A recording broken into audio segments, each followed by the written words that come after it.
Hello friends, welcome to शिक्षक prep. तो friends देखिए, सीटेट की आपकी आंसर की आने ही वाली है, बहुत जल्द आपको देखने को मिलने वाली है। तो आप लोगों के काफ़ी सारे कमेंट्स आ रहे थे कि इस बार जब हम सीटेट क्वालिफाई कर लेंगे तो सीटेट के बाद हम कौन कौन से एग्जाम्स की प्रिपरेशन अभी से स्टार्ट कर दें।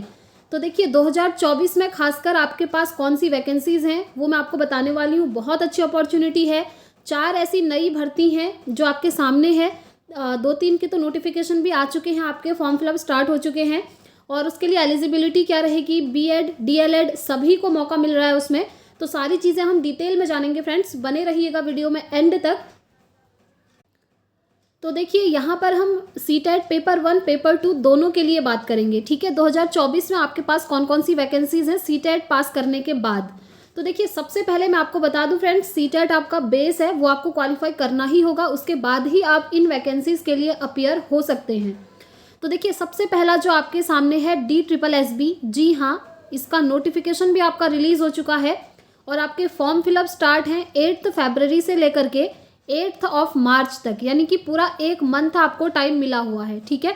आप लोग यहाँ पर अपीयर हो सकते हैं, ज़रूर से अप्लाई कर लीजिएगा। जिन भी स्टूडेंट्स का ऑलरेडी सीटेट क्वालिफाई है या जिन्होंने इस बार दिया है 21 जनवरी को सीटेट, उनका रिजल्ट आपका फरवरी एंड में आ जाने वाला है। और ये जो DSSB की लास्ट डेट है फॉर्म फिलअप की मार्च में है। तो जो स्टूडेंट्स इस बार सीटेट क्वालिफाई हो जाएंगे वो यहाँ पर अपीयर हो सकते हैं DSSB में। बहुत अच्छा मौका है आप सभी के पास। देखिए DSSB में टोटल 5000 प्लस वैकेंसीज आई हैं। डिटेल नोटिफिकेशन मैंने आप लोगों के साथ शेयर भी किया है। इसमें कौन कौन सी क्वालिफिकेशन चाहिए एंड सब्जेक्ट कॉम्बिनेशन क्या है, सारी चीज़ें मैंने आपको एक पर्टिकुलर वीडियो में बताई है DSSB की, ठीक है। और इसके लिए आपके पास ग्रेजुएशन में फ्रेंड्स 45% होना चाहिए, साथ में आपने बीएड किया हो, ठीक है, और साथ में आपका सीटेट पेपर 2 क्वालिफाई होना चाहिए। सीटेट पेपर 2 इसलिए क्योंकि ये आपकी टीजीटी की वैकेंसीज आई हैं, ठीक है, DSSB में। तो आपका सीटेट पेपर 2 क्वालिफाई होना चाहिए, तब आप लोग यहाँ पर अप्लाई कर सकते हैं। अब देखिए यहाँ पर अगर आप टीचर बन जाते हैं ना तो आपको दिल्ली के अंदर ही जॉब मिलेगी, ये चीज़ आप ध्यान रखिएगा, ठीक है। और इस बार सीटेट वाले यहाँ पर एलिजिबल हो ही जाएंगे क्योंकि फॉर्म फिलअप की लास्ट डेट से पहले पहले सीटेट का रिजल्ट आ जाएगा। अब देखिए ये जो एग्ज़ाम है यहाँ पर आपकी नेगेटिव मार्किंग भी होती है और ये एग्ज़ाम आपका CBT मोड में होता है, यानी कि कंप्यूटर बेस्ड टेस्ट है। डिटेल चीज़ें मैंने आपको इसके बारे में ऑलरेडी बताई हैं, ठीक है। पहली वैकेंसी हो गई DSSB TGT की।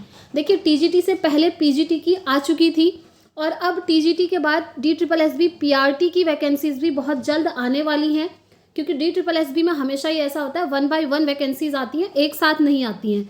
जैसे PGT की आकर के चली गई हैं और TGT की अभी आई हैं और इसके बाद नंबर आएगा PRT का। और ध्यान रखिएगा DSSB TGT के लिए बीएड वाले एलिजिबल हैं, बट अगर DSSB PRT आपको देना है तो यहाँ पर बीएड एलिजिबल नहीं होगा, ठीक है। PRT के लिए बीएड एलिजिबल नहीं होता है। तो पहली वैकेंसी मैंने आपको बता दी जो कि DSSB के अंदर आई है और नोटिफिकेशन रिलीज़ हो चुका है, ठीक है। तो जिन भी स्टूडेंट्स के इस बार सीटेट में 90 प्लस मार्क्स बन रहे हैं वो अभी से DSSB की प्रिपरेशन में लग जाइए। अब आपके पास 2 चीज़ें हैं फ्रेंड्स। दूसरा है आपका BPSC TRE 3, जी हाँ, अगर आप इसे देते हैं तो आप बिहार में टीचर बनेंगे और ये एग्ज़ाम होने वाला है आपका मार्च में। अब आप लोग देख लीजिए, ये मार्च में होने वाला है और अगर DSSB की बात करें तो उसका तो फॉर्म फिलअप ही मार्च तक होने वाला है। तो अप्रैल से मई के बीच में DSSB आपका होगा और BPSC TRE 3 आपका मार्च में हो जाएगा। तो आपके पास BPSC के लिए काफ़ी अच्छा खासा टाइम है क्योंकि अप्रैल मई में एग्ज़ाम होगा। सॉरी, BPSC नहीं, DSSB के लिए, ठीक है। DSSB के लिए आपके पास अच्छा खासा टाइम है जो कि अप्रैल से मई के बीच में होगा। और अगर हम BPSC की बात करें तो BPSC TRE आपका मार्च में हो जाने वाला है। तो आप लोग देख लीजिए किसकी प्रिपरेशन कर सकते हैं। देखिए फ्रेंड्स, मैं आप लोगों को एक चीज़ बताऊं, दोनों की प्रिपरेशन करने की कोशिश मत कीजिएगा क्योंकि कई बार ऐसा होता है कि हम 2-3 एग्जाम्स की प्रिपरेशन एक साथ करते हैं और हमारा एक भी क्वालिफाई नहीं हो पाता। तो मैं आपको यही सजेस्ट करूँगी, कोई एक एग्ज़ाम देने पर फोकस कीजिए, पहले डिसाइड कीजिए कि आपको क्या देना है। BPSC में कौन से सब्जेक्ट्स आने हैं, DSSB में कौन से आने हैं, किसके क्या ड्रॉबैक हैं, ये सब आपने देखना पड़ेगा, ठीक है। जैसे BPSC का एग्ज़ाम है तो यहाँ पर नेगेटिव मार्किंग नहीं होती है, ये एक प्लस पॉइंट है, जबकि DSSB में नेगेटिव मार्किंग आपकी होती है। BPSC का जो एग्ज़ाम है आपका ऑफलाइन मोड पर होता है, पेपर आपके सामने होता है। DSSB की बात करें तो ऑनलाइन पेपर होता है, ये आप ध्यान रखिएगा। तो इस तरीके से पहले आप कंपेयर कर लीजिएगा और सोच लीजिएगा कि हम BPSC TRE 3 का दें या फिर हम DSSB का दें।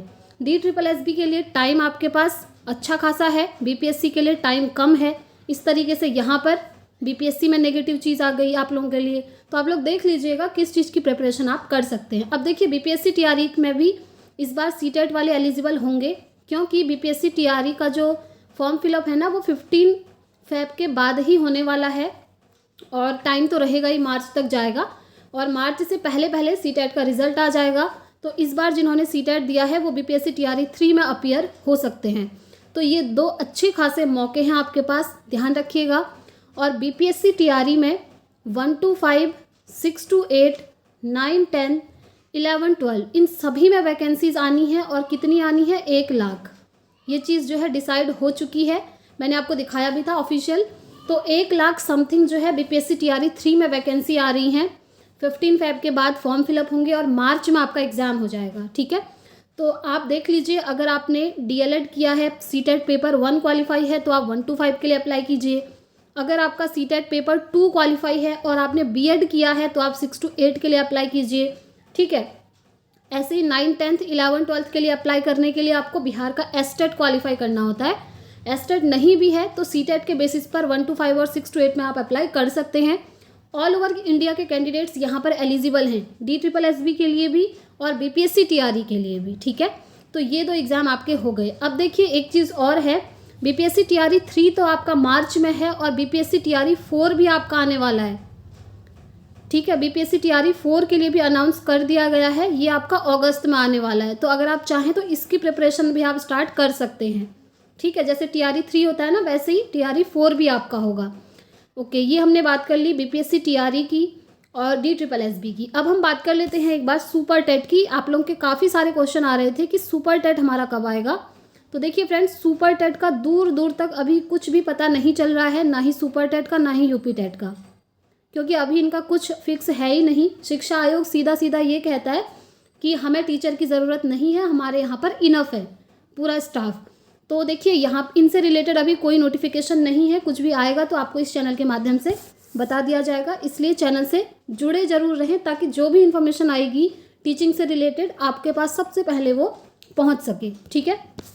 तो आई होप आप लोग समझ गए होंगे आपको किन किन एग्ज़ाम्स की प्रिपरेशन करनी है। और 2024 में NVS भी आने वाला है, अभी इसका नोटिफिकेशन रिलीज़ नहीं हुआ है बट आने के पूरे चांसेस हैं। तो अच्छा खासा मौका है 2024 में, इतने सारे एग्ज़ाम हैं, किसी ना किसी एक में तो आपका सिलेक्शन हो ही जाएगा और 2024 में आपके पास अपनी एक जॉब होगी जो कि गवर्नमेंट जॉब होगी।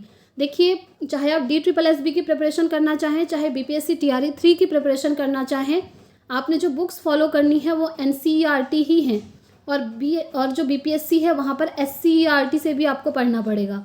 बट DSSB की हम बात करें तो NCERT की बुक्स आप लोगों के लिए इनफ होती हैं। अब आप लोग कमेंट बॉक्स में मुझे ज़रूर बताइएगा कि DSSB TGT में आप कौन से सब्जेक्ट्स की प्रिपरेशन करना चाहते हैं, या फिर अगर आप BPSC TRE के लिए प्रिपरेशन करना चाहते हैं तो उससे रिलेटेड भी आप कमेंट बॉक्स में ज़रूर बताइएगा, ठीक है। DSSB में 5000 से ऊपर वैकेंसीज़ हैं और BPSC TRE में आपकी 1 लाख प्लस वैकेंसीज़ हैं, ठीक है। तो इनकी प्रिपरेशन आप आज से ही अभी से स्टार्ट कर दीजिए।